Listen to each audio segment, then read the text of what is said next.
بچے بڑے ہو رہے ہیں، طلاقیں ہو رہی ہیں. یعنی ایک پیراڈائم تو یہ ہے کہ جس کو ہم کہتے ہیں کہ اس وقت جو آپ کے حالات چل رہے ہیں، جو میڈیا آپ کو دکھا رہا ہے چیزیں، تو وہاں پر تو بچے اپنے آپ کو ایک دوسرے کو خود ہی پسند کر کے، اور والدین بھی ان کی پسند کے آگے ہار مان کے چلیں جی آپ کی ایک لو میرج ہو گئی، وٹ ایور جو بھی کچھ ہے.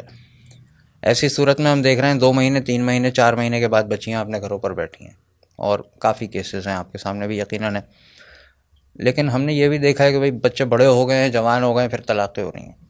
اچھا، اس میں بھی رسپانسبل جو ہے وہ میڈیا کو ہی بناتے ہیں بہت سارے لوگ، اور اس کے اندر مختلف وجوہات اور بھی ہو سکتی ہیں. طلاقیں اور خاندان، تو یہ بڑھتا جا رہا ہے.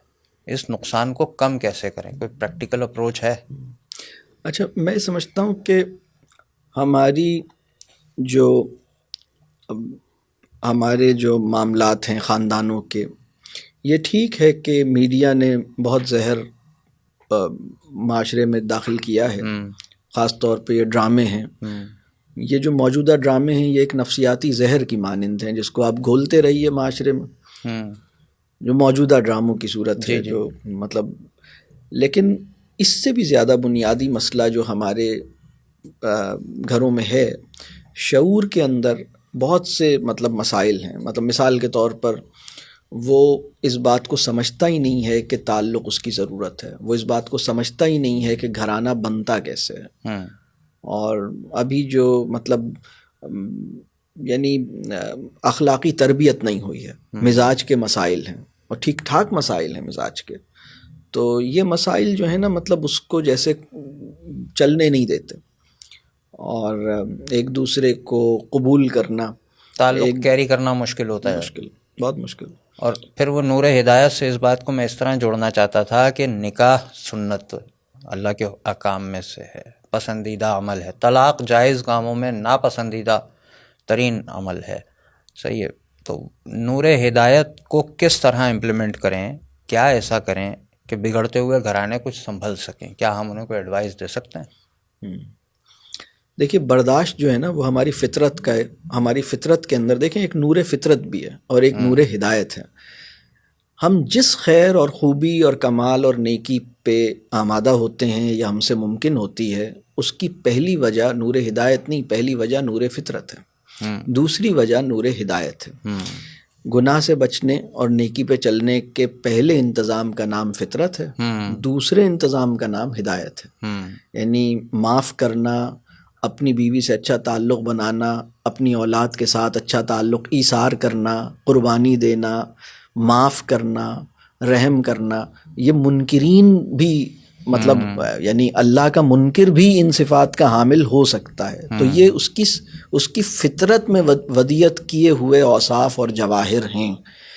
تو ایک جوہر ہے جس کا نام ہے برداشت. یہ ہماری فطرت کا جوہر ہے. برداشت اور صبر ایک چیز نہیں ہے. بالکل ایسا ہی ہے. برداشت جو ہے وہ ہماری فطرت کا جوہر ہے.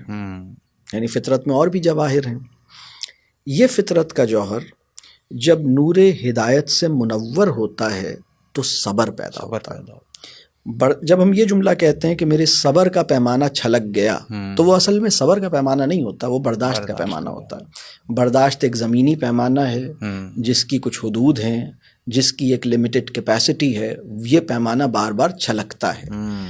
برداشت کی جو کیپیسٹی ہے ہمارے معاشرے میں، لڑکیوں کی، بیویوں کی، مردوں کی، یہ ایک جیسی نہیں ہے. جن حالات میں ایک بچی کی یا ایک لڑکے کی پرورش ہوئی ہے، وہ اس کی برداشت کی استطاعت کو متعین کرتی ہے. یعنی کیپیسٹی اس کی جو برداشت کی ہے وہ ان سرکمسٹانسز میں اور اس اپ برنگنگ کے پورے منظرنامے میں پیدا ہوتی ہے جس میں اس کی اپ برنگنگ ہوئی ہے. مثال کے طور پر ایک لڑکی ہے جس کو بہت کنوینئنس، کمفرٹ اور ایک بہت لگژریس لائف اسٹائل میں پالا پوسا گیا ہے. تو اگر بہت ہی پرتعیش اور پرآسائش طرز زندگی تھا تو اس کی جو برداشت ہے نا وہ کم ہوگی. مطلب اس کے لیے دھوپ میں چلنا ممکن نہیں ہے. یہ اے سی سے باہر 2 منٹ نہیں نکل سکتا. اس کو اگر اس کی مرضی کا مطلب یہ خود اٹھ کر اپنے برتن نہیں دھو سکتا. مطلب ہم نے اس بچے کو بہت قیمتی تعلیمی تجربے سے محروم کر دیا جو 14 برس کا ہو گیا اور اس نے ایک دفعہ بھی اپنے کپڑے نہیں دھوئے.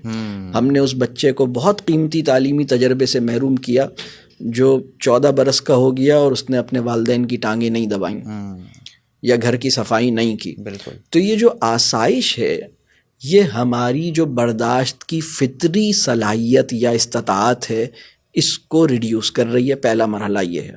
دوسرا مسئلہ یہ ہے کہ صبر کو پیدا کرنے کے لیے جس قسم کا پرسپیکٹو ہمیں چاہیے، یعنی وہ اس تناظر میں ہم نہیں ہیں، اس پرسپیکٹو میں ہم نہیں ہیں. یعنی اس وقت جو دینی تعلیم ہے ہمارے اسکولوں میں بھی یا بہت سی جگہوں پر، وہ ایک جیسے مظاہر اور مراسم تک محدود ہے. مطلب وہ ایک ایسی دینی یعنی فہم دین ہماری سائیکی کے اوپر کوئی بڑا مؤثر اور جوہری نتیجہ پیدا نہیں کر رہا. مطلب ہم چیزوں کو اسی طرح دیکھ رہے ہیں، اسی طرح محسوس کر رہے ہیں. یعنی اب جیسے درگزر کرنے کی لیاقت کہ بھئی ٹھیک ہے، مطلب کوئی بات نہیں، یہ اس کو میں چھوڑ دیتا ہوں، اس کو میں معاف کر دیتا ہوں. تو رسول اللہ صلی اللہ علیہ وسلم کے پاس ایک دفعہ ایک صاحب آئے. انہوں نے ایک سوال کیا. انہوں نے کہا کہ یا رسول اللہ صلی اللہ علیہ وسلم مجھے بتائیے، میرا ایک خادم ہے اور وہ بعض اوقات میری بات، میں اسے کوئی کام کہتا ہوں، کبھی وہ کرتا ہے، کبھی وہ گڑبڑ کر دیتا ہے، کبھی صحیح سے نہیں کرتا، تو میں کتنی رعایت دوں اسے؟ تو رسول اللہ صلی اللہ علیہ وسلم نے فرمایا کہ جتنی رعایت تم اللہ سے اپنے لیے چاہتے ہو بس اتنی اس کو دے دو. یہ جو پرسپیکٹو ہے، یہ پرسپیکٹو ہماری برداشت کی فطری صلاحیت کو اوج کمال پر پہنچاتا ہے اور اسے صبر کہتے ہیں. اس وقت کا معاشرہ دونوں چیزوں سے فارغ ہے. اللہ ہمیں معاف کرے. بس یہ یعنی برداشت کی بھی بہت کمی ہو گئی ہے، اور برداشت کو کے اوپر کیپٹلائز کر کے ہمیں صبر بننا تھا. یعنی جس مٹی پر صبر کا پودا لگایا جانا تھا وہ مٹی بھی کمزور ہو گئی ہے.